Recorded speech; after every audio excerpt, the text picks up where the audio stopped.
Are you spiritually curious? If you're here, I have a feeling you are.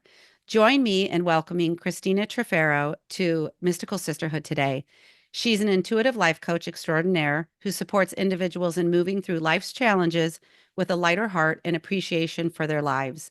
Christina's gifts are truly multidimensional and here to serve.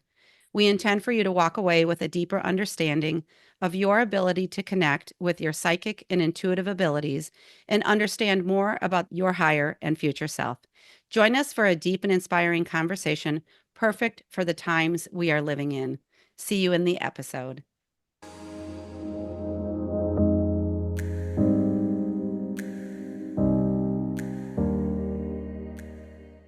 Welcome to Mystical Sisterhood, Christina Trifero. This is Maureen Spielman, your host. Before we jump into our conversation, which I'm so excited about, I'm going to read a bit of your bio for the audience so they get a feel for you. I said some of this in my intro, but Christina is an intuitive life coach who uses her abilities as a psychic medium, meditation guide, and energy healer to help people move through challenges with a lighter heart and deeper understanding and appreciation for their life. Her work has touched thousands of lives globally. She has facilitated trauma healing circles with incarcerated men at San Quentin Federal Prison, leads workshops at global retreats, and is the go-to spiritual advisor and life coach for CEOs, actors, psychiatrists, entrepreneurs, and the spiritually curious. Featured regularly as an expert in the wellness industry, she herself is a seeker and student of a variety of modalities from holistic health to metaphysics to epigenetics. So, with this all being said, we're going to jump into the interview, Christina. I'm very excited about this for so many reasons. We were introduced by Dara Brewstein, who thought you would be a really good fit for Mystical Sisterhood, and I couldn't agree more. Welcome. I'll just say that. Thank you. Yeah. I'm so happy to be here. I know, me too. We are recording on November 1st. And so, right before we hit the record button, you were sharing with me why this is a very almost auspicious date to be recording. Can you tell us more about that? Yeah. So not only is it November 1st, which is the beginning of a new month, which I love, it's also a new moon in Scorpio, which is all about manifesting, setting new intentions. It's a lot of transformation. Scorpio is that death and rebirth. And yeah, that's so Yeah. exciting. Yeah. And I always say that I'm astrology newbie because it's such a big body of work that I know Yeah. what I know, but I don't know a lot. And so when Scorpio is, if you said it, in the new moon, how long is Scorpio hanging around? Scorpio hangs around in the whole season of Scorpio season. And then the new moon in Scorpio, the new moon, I believe, is always in the sign of the season.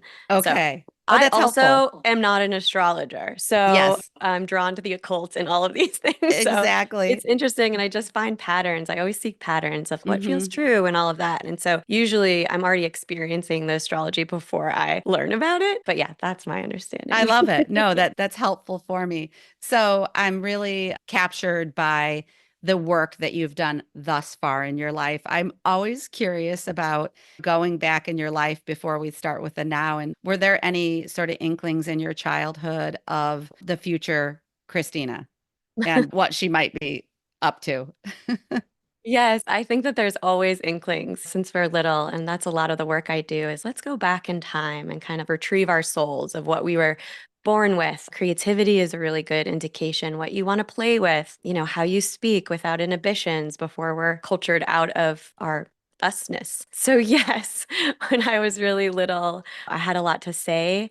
I would speak directly about things where people would be like, whoa, how did this little girl know that? I had a big connection with what I was taught at the time was the angelic world. Angels were symbols that were around me growing up. And I was always like, yes, that's what I'm talking to. That's what I'm seeing. That's what's Hmm. guiding me. I just felt always so protected through all the challenges in my life by this greater thing. And then things would happen like with my family. I remember they love to tell this story of I'd be like, "Are you going to answer the phone? Grandma's calling." They're like, "What?" And then the phone would ring, and it'd be my grandma. And it just things Wow. where I didn't realize that I was just ahead of things, or I could give a million examples of just Hmm. understanding and intuiting and having these psychic hits about what would happen, or if something had happened, or whatever it might be. So, yeah. I love that. Did you find that people would come to you often for possibly advice or insight, or what do you think? Or did they more repel away and say, what is she doing? Absolutely. And again, as you're growing up in the teenager side of things, it was like pop culture. You'd watch scary movies, you'd talk about haunted things. I'd played with the Ouija board. Yeah. I Hmm. was drawn to friends who wanted to talk about that stuff. And I didn't have the framework of how to deal with it at the time, but absolutely, I was always drawn to that. And I shut it down for my teenage years because, again, I just didn't know how to manage it all. But then as I opened up again later in life, as I pursued a creative career and had to open these channels, I went to a shaman drum circle where I spoke to my grandmother and great grandmother, and they said, open this up, like, we'll protect Mm. you. Then I started doing like tarot readings for friends, or I would give advice, and my friends would come back and be like, I've been to psychics. You're the best one I've ever been to. You should really Wow. consider supporting people this way. And I was like, no, I couldn't possibly. I don't know. And more, I just kept hearing that. And so got certified and trained. I offered a lot of support during the pandemic to people. So yeah, it was a really beautiful, soft kind of journey for me into this Yeah. as a career. Yeah. Sounds like the gradual opening. So when you went into with your day job, was that different originally? What field were you working in? Yeah, I'm a Scorpio, so I love to burn it all down and rebuild quite a bit. It's not for the faint of heart to just stop things, but I always followed my joy, my intuition, what felt good. And so I had a career in tech sales for quite Hmm. a while in Silicon Valley. I loved storytelling. I loved helping people find things that could help them. I really love connecting with humans. So that worked for a while. And then I thought, okay, I figured this out. I'd like to be creative. I'd like to tell stories from a writing perspective. Hmm. So then I became a copywriter, which is Hmm. writing creative brand commercials and websites and things like that. And so I did that for a while. And in that, I found a career in voice acting as well. So that was really a fun way of expressing. So yeah, that's where I was when I transitioned over to doing this. I love Yeah. that. One of the reasons I love that so much is, you can almost see your path in following the thread. Mm, And because I have kids who are 24, 21, and 19, and I think that these are really valuable messages because when I look at your trajectory, it's like, oh, your gifts were coming through. And I have a feeling, I'm not sure, that you were probably good at something like writing the copy because you could feel into your clients' needs with your intuitive gifts. So even a reminder of someone's story, number one, yours in this moment, but also when we're talking about your intuitive side, did you feel mm. that and draw upon it as a strength? This is beautiful. You're articulating this in a way that I don't know that I have before. Hmm. I think, yeah, I had a lot of clarity about how to help people, which also meant even in the sales, I was like, this isn't for you, which is contradictory to hitting your numbers and being in Yeah. sales. But I really, yeah, I could feel people. I really was connecting heart to heart. And there was a lot of disarming when I would go into conversations. And then as for the writing, yeah, I always felt from a young age, I would journal and I would channel the writing. Like I didn't even know what I was writing until I read it. And so I really felt, and I was like, oh, there it is. And so, yeah, I always did, yeah, connect to that and channeling the audience. That was always my goal is like, we're writing for people. Who are those Hmm. people? Let me Hmm. imagine them. Let me imagine them in a huge room. What do they want to know? What do they want to hear? Yeah. Yeah. So thank you for, yeah, Yes. giving me Yes. that perspective. And when you led with telling the beginning of that part of your life, you were saying, like, I loved working with people, I love connecting. And this reminds me of the question that sometimes that I've been asked or that's asked in the development or business stages, or even in circles or women's circles or men's circles. It's what is the thing that comes so easy to you that you could do it like without even, I don't even know what the question is, without even you, like, you lose time and it's funny because I feel like when souls come and their job is to connect, or their job is to engage in like a higher consciousness conversation, that those are not necessarily skills that have been valued in our culture. So I can speak for myself that I dismiss them. And I used to think, well, I'm just not good at science, and I'm not good at math, and I'm not good at the things that they're telling me. And because I didn't have the experience where I felt like my skills were being highlighted, I couldn't even see them. And do you think that's common? Yeah, it is. And Mm-hmm. honestly, it's a pattern that's been coming up in the last 2 weeks. I'm hearing a lot from my clients, like, I'm not doing my spirituality, like, I'm not doing the meditation to their homework. And I have to slow it down and be like, there is no homework. If you're not inspired to do these things, then that's okay, let it go. And then this additional pressure of what's my soul's purpose and how do I know why I'm here and what I'm here to do? And I really had to reflect on this like anxiety that people are bringing up recently. And what I've realized is that let's just toss out soul's purpose. Okay. Mm-hmm. Let's just assume that we're not rushing to this destination of why we're here on earth. That's so grandiose at best and like spiritual toxicity, really, at worst. And bringing people into this heart space, these things where it's like, what do you want to do? If you want to relax and not do a meditation practice or go out and ride your bike or binge watch reality TV, like all of that is your purpose. You're living it moment to moment, day to day, the way you laugh, the way you forget your keys, your chronic illness, your joy, all of these things, like that is the whole point. And Mm-hmm. to bring the focus and bring that aperture lens like really close Mm-hmm. to these moments allows you to relax and Yeah. just float through. And Mm. then you can get clarity if you want. It's not to say don't move towards goals or make changes from that place, but if we're always seeking into the future, then we're just missing Yeah. how to listen to that voice and then how to listen to the energetic fields and spirit guides and all of that. Yeah. So it's such a good point and a great example of listening in, leaning into the messages coming to you and how they're for you, and how you can recognize and be vulnerable about that feeling like a spiritual toxicity.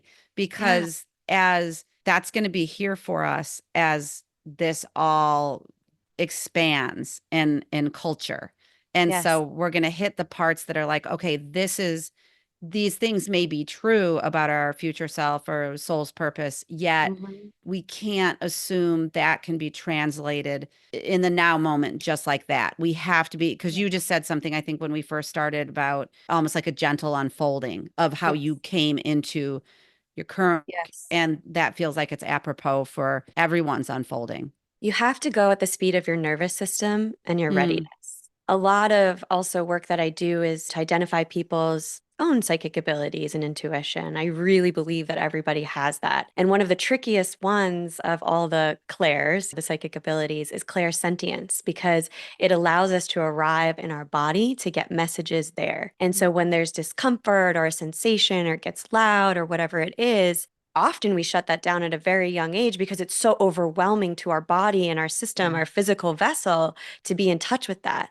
And so a lot of what I say is we're going to just do it in little titrations, little bits at a time to open it up and notice and then close it up and set the Mm. container and close the container. And so, it's the same thing with anything. It's you Hmm. can go, there's timing is infinite. We go at the speed that feels good to our system, but how do we know what that is if we're not in touch with Hmm. what where we are and Yeah. what we feel. I feel like the listeners would want to hear too, in the age of information overload and excess, is that on purpose in a way so we are called back to our natural, like to our bodies, to nature? I mean, we have to have mechanisms to deal with everything that's on the outside. Yeah, it is an onslaught. I'm by no means perfect. This is a continual practice for Hmm. me. There's often times where I can feel this separation of like my monkey brain just being addicted to this phone, to these contents, just these things where I'm like, oh my gosh, I'm just powerless over at times. Like this is such a distraction. You just get in this rabbit hole. And so to create habits to put it down or Hmm. get support or accountability or things, or again, just being like, this is where I'm at. It's just a moment in time where I just feel addicted to my phone.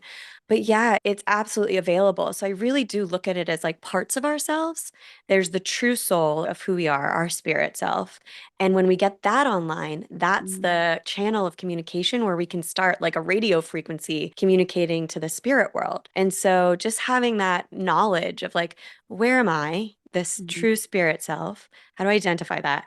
And then just noticing, okay, this other part of me is Yeah. using the phone or doing the things, eating all the sugar or whatever it is. And so, one thing that you had shared with me that you would really wanted to get across to the listeners or put out there is this idea that yes, we do all have psychic and intuitive abilities.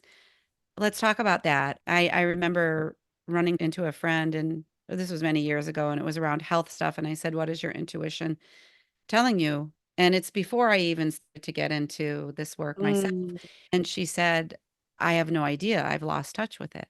yeah. And I think that's very common. Intuition, I know it's also having its day, Yeah. but do we all? Can we all access these things?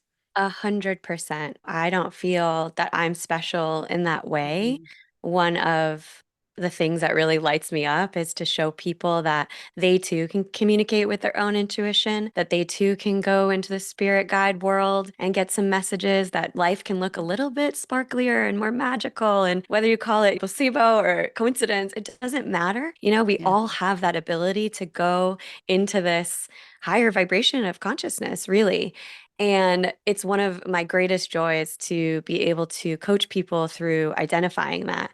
And I do Mhm. that a few different ways. One, I just know when I meet them, obviously, with my own intuition, but I want people to arrive to it themselves. So I take people on custom meditation journeys. So I bring them places, I kind of explore, see what they come back with. And I understand, okay, they're hearing lots of things. Oh, it turns out that music will start and they listen to the lyric and they're like, oh my gosh, that's exactly what I wanted to hear.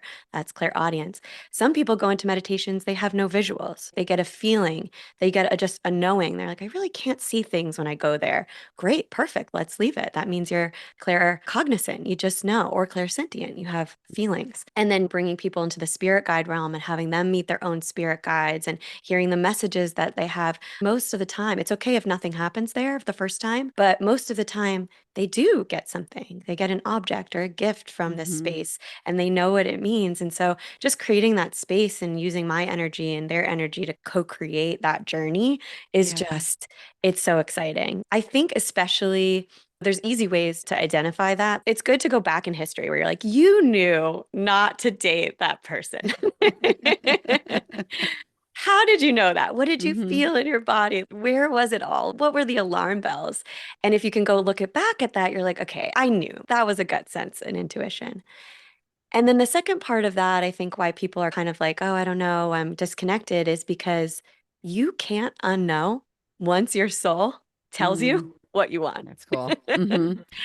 And so, oh, shoot, Yeah. I now know this thing. And so everything that comes after that will be like, you have this relationship with like, I know, and now I'm afraid to go get it. Mm, And that's so mhm. normal. That's so human. So we like push it aside of, I don't have time to know that.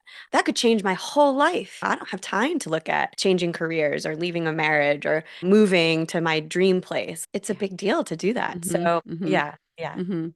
Yeah, and you're naming the accessibility and the availability that's there. I'm the meditations sound beautiful. A question for you about that, is that something that just comes to you in terms of creating, and does it vary client to client what comes through in Yeah, terms of what they need? absolutely. Mhm. Okay, so I'll mention another thing. So when you work with an aligned psychic and with good ethics and integrity, nothing that I say should be a surprise. Mhm. And you should be like, I knew that. I felt that. And I have people who work with all sorts of different healers on like their team, and they get the same validation from all these people. And I'm like, Mhm. that's because we're reading your intuition. We're Ooh. coming from the same set of information into it. We just see what you already know.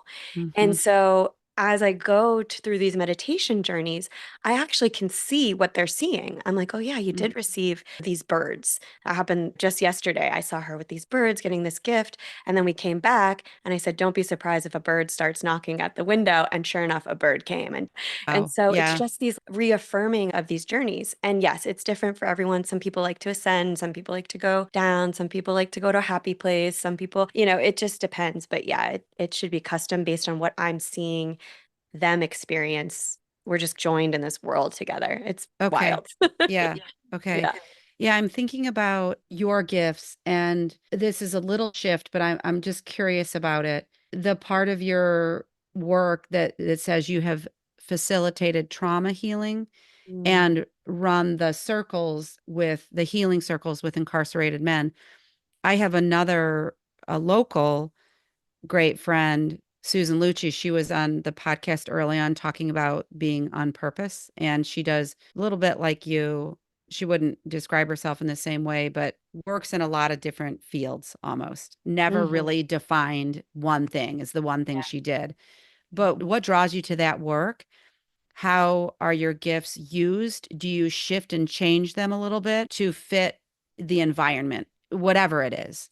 Yeah, Mm-hmm. absolutely. You have to be aware of your environment. And Mm-hmm. how I got into that work was I couldn't have been hit over the head with the clarity more than I was. Like, I was listening to this podcast called Serial, and they were following the criminal justice system in Cleveland, Ohio. And I was on a road trip to San Diego just sobbing. And I don't cry actually a lot. I feel everything, Mm-hmm. but I just saw the pattern and the way that we Mm-hmm. were leaving people behind in the system and not looking at rehabilitation. And, I was like, I either want to go to the beginning and become a foster parent, or I want to go to all the way to the end where people are incarcerated and that's where they're Mm-hmm. at. And so I just gave it up. Offering is a huge part of your spiritual practice. If like you take this, my guides and whatever you want to call it, divine source, and if this is meant to be, make it easy because I'm so overwhelmed. I don't know how to just walk into a prison and just start. I was like, that seems scary to me. And the next day, an acquaintance on Facebook posted, we're looking for volunteers at San Quentin Prison in these trauma healing circles. Let me know if you're Wow. interested. And you had to laugh. That's hilarious. So I was like, okay, got it. That's where I'm supposed to go. That's amazing. Yeah. Yeah. And then in terms of the space, like, I think facilitated is the wrong word because actually what we do is we empower these men to be their own facilitators. So truly as a civilian, I sit back and I watch them and I just hold space and love for their extraordinarily difficult stories that they're sharing for the first time out loud and certainly in front of other men, Hmm. and just asking thoughtful questions to them just as with no judgment, just really leaving just space for the human that is in front of us. And the power of that room is incredible. Everyone should do the work that they do. I always would say we should bring this to the tech bros and girls in Silicon Valley to open up this way and connect because it's just truly the most transformative, beautiful thing I Hmm. have witnessed. But yeah, it's about them. I'm not the center of that situation. It's allowing for them to open up and come forward and feel like leaders in their own community. I'm thinking about going into systems that are very just grounded in we'll just say American culture. Yeah. And so there's such opportunity here you mentioned the word love, that you sit in this Mm, space and energy of love. yeah. Why is love so important right now? It's a word that we grew up with. There's many word love, joy, compassion, all the things. But what are we here to know about love as human beings? Ah, that's made me take a breath. That's everything. That's the whole thing. And I think we identify love a lot as romantic love, falling in love, platonic love, familial love. It's like a relationship of love. But there's this higher ascension of love that is this Mhm. all encompassing, Yeah. complete energetic connection between all living creatures and things and time and space and all of that. Chills all over my arms. It's like, Mhm. that's the whole point. And when we sit in that place of that love, then it makes it easier to drip down and to just be in love with everything. It's like you just spend this time and then you're able to look at people with a softness and a Mhm. kindness and a healthy separation of this is who they are. I don't need to change them. I don't have to agree with them. It's Mhm. just that I just get to be in that feeling of how can I love? How Mhm. can I emanate that so that I'm not even practicing it? I just am resourced with this love that's Yeah. outside of me, that Yeah. I show up and it's like a glow. And it So does pretty. influence others. Yeah, it's a magnet. Ooh, I love it. Well, and I know that that question calls from reading I do, but I know that there's just here we are at the beginning of November in 2024, and this will air in probably 3 weeks from now. So the world will be shifted and changed a lot by that point. But it feels like love is, what if we put love as our North Star? What if Absolutely. We're it, actually all agreeing on the same things. We want safety, we want security, we want health, we want mhm, freedoms. We forget that. We're yeah, all on the same team. We really yeah, like big picture are. And people get away from that when there's fear, when yeah. there's imminent change. People are feeling Mhm. this energy, right? And it's intense, and that's okay. When I don't know if you can answer this because it's a big question too, but what do you feel about the role of fear? Why is it here and how is it here for us? Yeah. Again, there's complexities to fear. I Mhm. always say, I'm scared, but I'm going to do it anyway. And how do you do it scared, right? There's the fear that we talked about with intuition of you can't unknow and oh no, like now I have to make a change, da, da, da. But that's coming from a place of like butterflies almost, like a heightened sense of awareness where you're like, ooh, like everything's about to shift. I have to leap Mhm. off this ledge and trust that I'll be caught. And then there's another vibration of fear, which is a separation where we forget and we look at someone like they're going to hurt me. I'm not safe. I don't trust, and all Mhm. of that energy. And so, yes, fear is a teacher in the sense of what makes you scared, but you'd want to do anyway. Yeah. And then fear of our fellow humans or even animals or things like that. And again, not to say that all fear is good or bad. It's like having fear not to go down and take a right turn into this alleyway, right? Mhm. Okay, that feels real. That feels intuitively fearful. So I'm going to Yeah. move away Yeah. from that. This Mhm. animal doesn't feel safe. I'm going to move away from that. Whatever it Mhm. might be. Yeah, like I said, it's complex, right? This idea of fear. And again, it's Yeah. identifying what dynamic of fear it is and where it lives in your body and what your intuition is telling you about this. I love it. Yeah, Mm. because I see in the context of just learning different parts of your life and your abilities, just that idea that it feels like across settings and across people, you're inviting them to come back into themselves and become dialed in to their energy, frequency, and strengths and beauty and just empowerment. And then I think that allows what I found in my own journey is it does occur across a span of time. I think you said on your website, change can take a long time, but it doesn't have to. Yeah. I do believe that. Can you say more about that? Oh my gosh, it's wild. Once we let go of attachment to get, again, the outcome, the urgency to get somewhere, especially with energy healing, this is so fascinating to me because I'm a student of my own work all of the time. I'm constantly learning by wild things that are happening Right. that I can't explain sometimes. And I think, again, psychics who are in the most integrity and ethics and stuff will agree that, again, if you let go of this attachment, it actually allows for the opposite to happen, which change can happen instantly. Your Mm, cellular makeup can literally change in an hmm. instant. And when I do energetic healing for people, I can actually feel in their body what's stuck. And that could be chronic illnesses. It could be something that, an injury that they just happened. And we go into this body scan and I can extrapolate what's going on, why it's going on, and look at the somatic, metaphysical reasons. And the amount of times that people have come to me in either the next session or immediately, they're like, I have been dealing with that vertigo for 20 years. And it is gone and I have not felt it since. And it was truly in an instant. And obviously, I'm not a medical doctor and you should get all of Hmm. your team together. But I hear that way more often than not. And it just talks to the miracle of this work and how fast it could actually be Hmm. when you open to that world. And on the spiritual curiosity point, I think I named it that or I'm gravitating toward that. I love skeptics. Come in, have no experience of Yeah. this. Say that Hmm. this is crazy. I don't believe in it. I don't care. It's Yeah. just Hmm. show up with an open Hmm. mind and let's see what happens.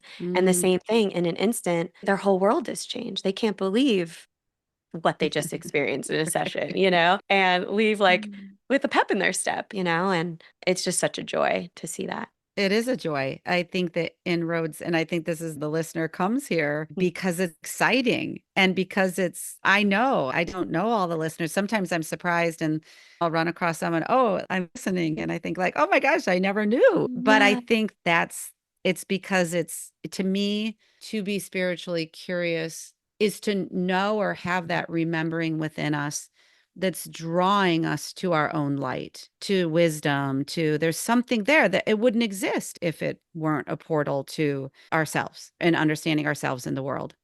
100%. You're Hmm. spot on. And I'm excited because as much as I'm like an intuitive, feminine, creative flow person, I like the logic. I like the science Yeah. behind things. And I Hmm. think with culture being so drawn to this stuff right now, that means I really see science following That. closely behind. So I'm like, please make sense of how I know about this person who passed away Yep. and all of these details and the gift that they gave. What I don't even know what people look like sometimes when I work remotely. Right. Yeah.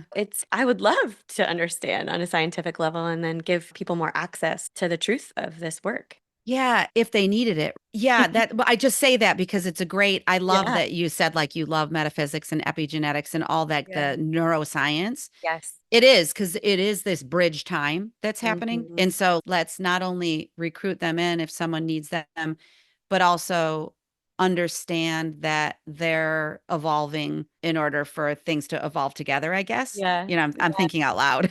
I was wondering too, I think one of the things before, I know we're going towards the end of our conversation, but what are you seeing just in humanity? Are you, since you started doing this work, let's say you even started burgeoning out more during the pandemic, like what are you starting to see and feel?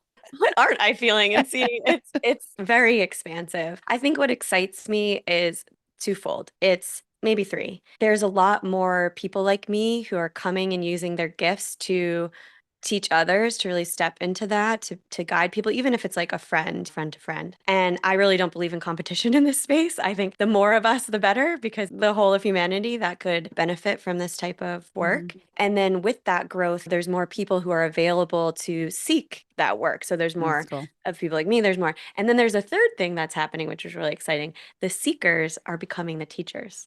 Ah, They're getting yes. so inspired by it. They're like, wait, I want to be able to do what you do. I want to help more Mhm. people. And then there's more of us. So I think that's really exciting. And then I will note too, not everything is rosy right now. And so I am of the perspective that these revolutions that come for humanity were like big changes. It usually comes out of difficult times and challenges and Mhm. suffering. And Mhm. so that shadow side is really important too as long as we're moving towards the light, taking a look Mhm. at it and being like, things are hard and people are angry and all like people Absolutely. are suffering and horrific things are happening. It's okay. And Mhm. that's what's Yeah. happening. So what are we going to do about it? Mhm. Yeah. Mhm. I appreciate you saying all of that, and was just reading something this morning about how there's almost like these, like a horizontal group of people who agree to step in and do the work at a certain point of time. And then they opened up the possibility, gave the opportunity for the next wave of people. And Yeah. what I was just reading was that this wave, like you were just saying, it's like the seekers, now the teacher, exactly what you were saying, the allowance of then the people who are in your, they called it something like, it wasn't like your soul's contract, but it was like Mm. part of who's meant to come to you. And I am blown away by that. Yeah. It's wild. I mean, Mm, my whole life has been word of mouth. I trust who is ever meant to come to me will come to me. And you're making me consider a kind of fourth thing of this, which is that I'll often have sessions with someone and then they'll go home to their partner and their partner will be like, yeah. what are you on right now? Right. Can I take whatever you're on? And then people come out of this work just shining with no Hmm. agenda to show anyone. And then they say, this is the work that I'm doing. This is what I did. And then I get booked sessions with the partner because Yeah. it Hmm. emanates Hmm. It ripple surely effects for does. sure. Yeah, yeah. Yeah. I wanted to make time. You had offered to do a Yes. mini sort of reading, Yes. and you had invited me to bring a question. The one that I thought, and you can tell me if you think this is would fit well, but I followed my intuition in creating Mystical Sisterhood, Mm, and I knew it was powerful. And it came, I think it came to me probably 2 or 3 years before it came back. And it came, and I made the mental note, but then it started coming more strongly, I'd say in 2022. And then, and I thought I'm going to do a podcast for it, but I'm nearing episode 100. And mm, in a sense, I have allowed Mystical Sisterhood to be my teacher, but I always am still seeking questions about the why because it's just something that I followed. So the question that I wrote down is, what am I meant to know about the creation of Mystical Sisterhood and why it's here on planet Earth? Beautiful. That's a Okay. perfect question. There's no such thing as a wrong inquiry. Okay, so first of all, I can feel that you're claircognizant. That's a huge gift of yours. So you channel this inner knowing. It's like you know what to say, this channel where it just flows through you and speaks through you. So it's like a singer who doesn't sing. Eventually they're like, I have to, they're in the car and they're just like, I just got to get this out. And for you to hold space with people and make sense of things and speak and flow, I mean, you're going to do it no matter what. And so right now you're getting this guide energy. There's a lot of your guides are actually female and they're coming in through like your chest, like this solar plexus place, like your heart. I don't know if you've felt energy there or if there's been like stuck things that you've released and let go Hmm. of, but like it beams in you from this like chest heart place. And with that, you are able to, like I said, it's like this very feminine expression. So I don't know if the majority of your guests have been women, but it feels okay. So it feels Hmm. like the connection there is like women helping women and teaching women and inspiring women because you felt the need to be like, okay, I just need to start talking about this, but I need to put it somewhere where it's like shared. There's an amplification that you have and a magnifying. I actually do see that we talked about going slowly. You don't need to go as slow. We're not comparing, but you're fast. And so when you feel these pulls to like go, take action, just burst out of the gates and trust it because and don't worry, like you don't get caught and it has to be perfect. You're No. driven by, I just want to do this and I may as well put a microphone in front of people's faces because then it might touch more people. And wouldn't that be wonderful? And so, really separating it from, again, that attachment and just doing it because little Maureen just wants to feel alive and feel playful and just talk and talk and have fun. And even just talking about you're so lit up. You touched on something that is your intuition speaking that I can pick up on regardless, which is that you aren't meant to even be aware of how many people are listening or it's touching. Okay. It doesn't Oh, matter. I like that. Yeah. Hmm. And because it's happening. So developing that feeling of trust within yourself and that your guides are on it, like they're the ones doing the work. They're the ones speaking and getting the information. So it's you don't have to worry about your ego self. And I don't mean that the arrogant self. It's like the you, right? That's not the spiritual world, making much happen because this energy is on it and it's getting to the right places and it's going to keep amplifying and it's important. And Hmm. yeah, again, I'm just seeing like these bursts like out of the gate. I don't know if you were like a runner or something like that. Like you liked more like sprints and like Yeah. bursts of energy Yeah. things. So yeah, I could just see you. I'm just like, well, she's out of the gates. So just know to seize those opportunities for you. It's Hmm. not slowing down, Hmm. actually. And again, that helps your body. There's like healing and release and all of those things when you just go. And then also, what came to me is I read this book called Big Magic by Elizabeth Gilbert. Oh, yeah. And she talks about how ideas and creative expressions and things that you want to do and projects or whatever it is, it's going to bonk everybody on the top of the head until it finds a way to get through because the universe is Yeah. planning on birthing it. And it's just going to find someone to Right. go through. Yes. And she has these great wild examples of if she didn't create the book, then she met someone who wrote the exact Yes. same book, right? Yes. And that's what I'm talking about. So you're just answering the call. You're just saying, okay, Mm. I felt it. I'm going to go with it. So you're birthing it. Yeah, it was going to happen no matter what. It's Oh, just I love that. you're the steward of it. So you're going to also meet someone on the business side of things. So you're very good at producing and like setting it up and having the logical and coming up with a plan. And again, it happens very quickly for you. Like you're just into it. These are the questions I have to ask. I don't need to spend years preparing for it. We're just going to Hmm. go. And you're going to step more fully into your flow and into your intuition you're going to give over parts of the business to people who need to think about it. So in other words, there can be a researcher on your team, right? That Hmm. comes up with these things of like, this is the package about this person. You're going to have someone who's doing PR packets for you to like actually pitch you to other people. So all of those things that are logical, you have someone coming into your life. They feel masculine and feminine. They're very balanced. So at first I saw a man, but he has a very soft like spirit. He's like younger and just like really psyched to be with you, and it's going to come through someone that you know. So just say yes to like interviewing that person, considering them. And if you give away a financial piece to paying this person on the business side, that financial piece will come back to you like twofold at least. So you're like, I can't pay Mm-hmm. for this. What? I want to pay this person their worth. Let go of the money, pay them their worth. The money will come back in spades. You'll start getting more and more people for that. Yes. Yeah. Yeah. Oh, that is beautiful. That's, Yeah. I mean, I'm smiling ear to ear. Some Yeah. people watch it on YouTube. Most people just listen, but you can I Yeah, I feel can feel your so, tenderness. Yeah. yeah, yeah, Yeah. totally. Does that person feel like someone you know already, or do you feel like they're going to walk towards you?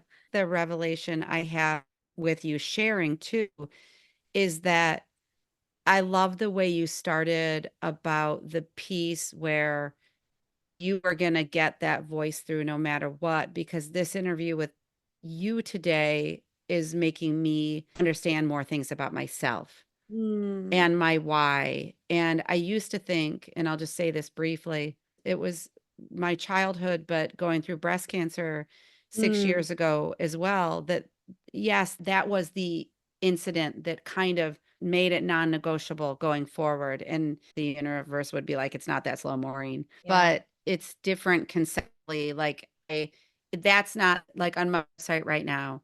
I don't really have a big story about my why and I'm doing maybe more on the Mystical Sisterhood page, but for me personally, but I think this is making me think like my actual write up of what that looks like may be different than I ever thought it was.